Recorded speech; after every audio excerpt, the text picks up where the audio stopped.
Hi, my name is Lin Bo. I grew up in Chicago, and ever since I was a kid, I used to draw cartoons and characters I just dreamed up out of my imagination.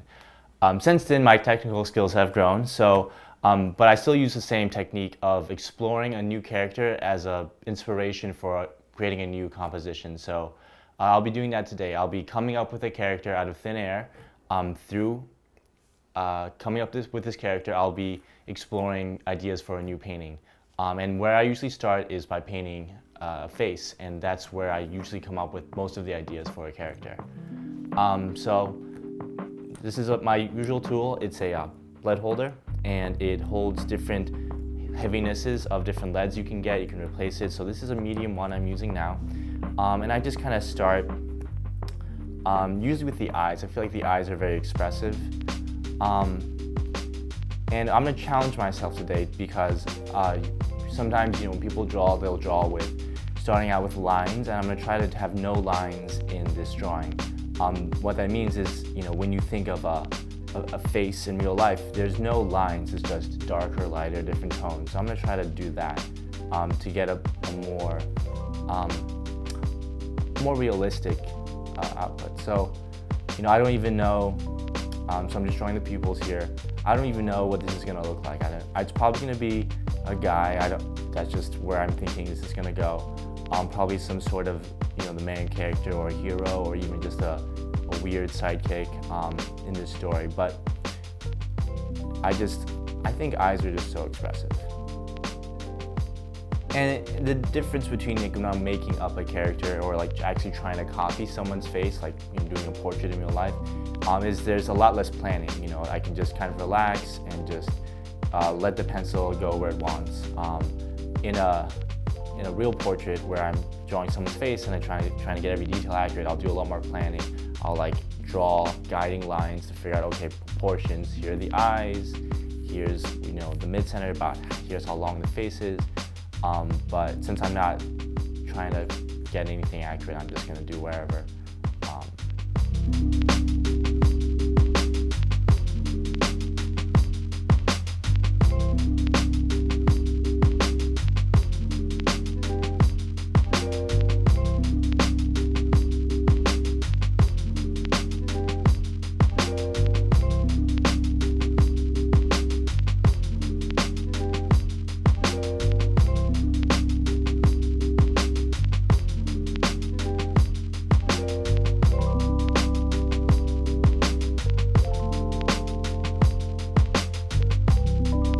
So a common theme I've also noticed when I'm doing these is that these characters start out looking very young because I've just added only eyes, nose, and a mouth.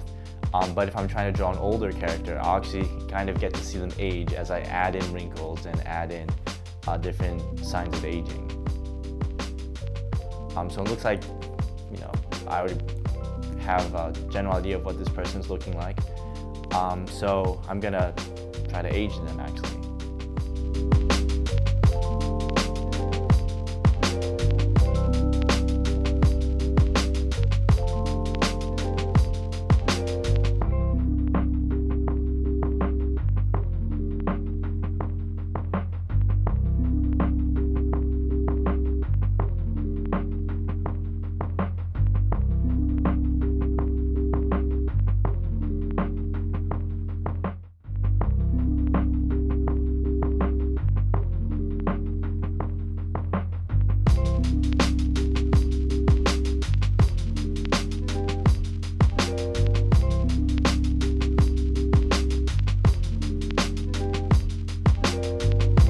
A common trick about drawing hair is that you don't have to draw every single hair, just maybe a few strands that are really highlighted.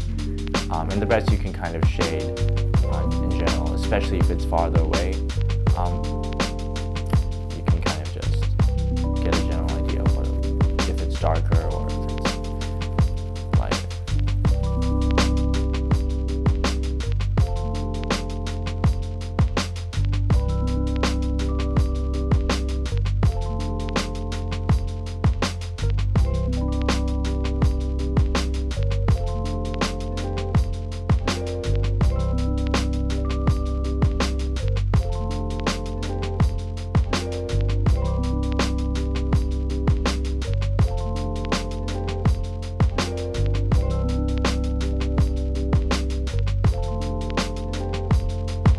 Another good technique is, you want to start from kind of lighter to darker. So if you make a mistake, you can just go over it with a little bit of a darker color later.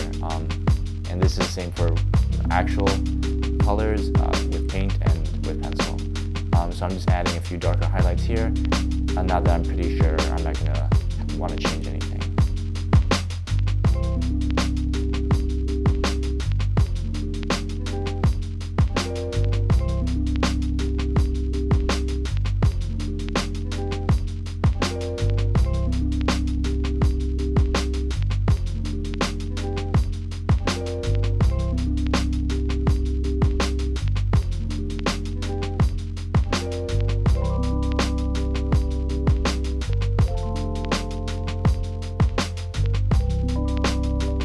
One of the nice things about lead holders, you don't have to sharpen them, and so you kind of develop a point, and then the other side gets very broad, and that makes it a lot faster to shade larger areas.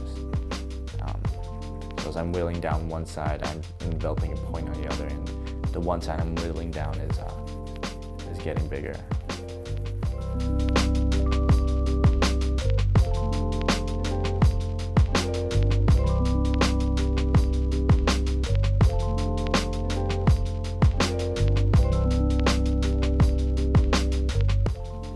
You're drawing these parallel lines. One of the things I was told not to do is to have these, sometimes when you are sloppy, you have these little hooks at the end because you don't lift the pencil in time, and I'm trying to, it takes a lot of practice, but you can kind of avoid those.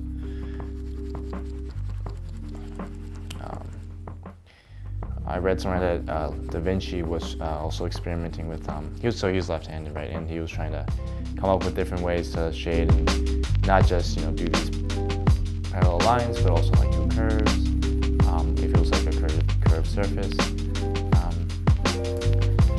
Yeah, so sometimes I'll practice that as well, but more so with ink because it looks a little nicer.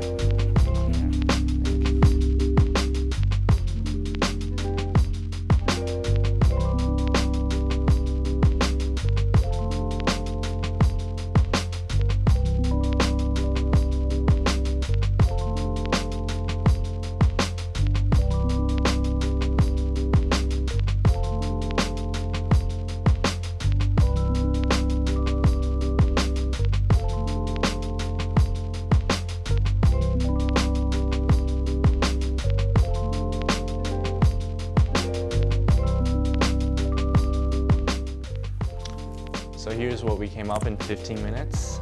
This looks like some sort of a swashbuckling pirate, perhaps. Not really sure, but I'm pretty interested to see what comes next.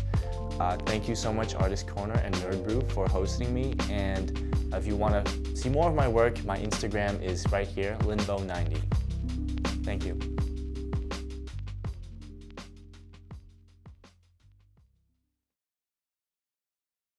One speed. Awesome. I'm gonna not do that. Here we go. I'm sorry. Camera 2 speed. Lovely. All right, for camera 1, this is Artist Corner, Lin Bo. Scene 3, part 1, take 1.